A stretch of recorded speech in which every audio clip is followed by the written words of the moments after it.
Hello everyone, আজকে আমি তোমাদের সাথে শেয়ার করব কি করে বাড়িতেই দোকানের থেকেও বেশি টেস্টি আলুর চিপস বানিয়ে তোমরা স্টক করে রেখে অনেক দিন ধরে খেতে পারবে।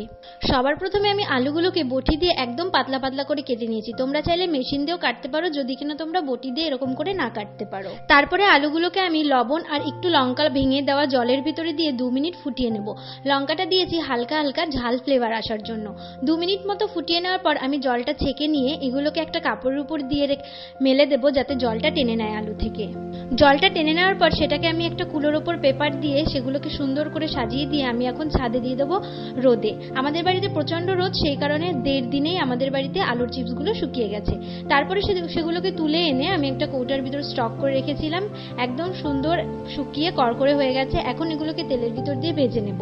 তো সত্যি খেতে অপূর্ব হয়েছিল। দোকানের চিপসগুলোর থেকেও একটা আলাদা স্মেল আসছিল আর টেস্ট হয়েছিল। তোমরা চাইলে সন্ধ্যাবেলা এরকম মুখরোচক চিপস বানাতেই পারো।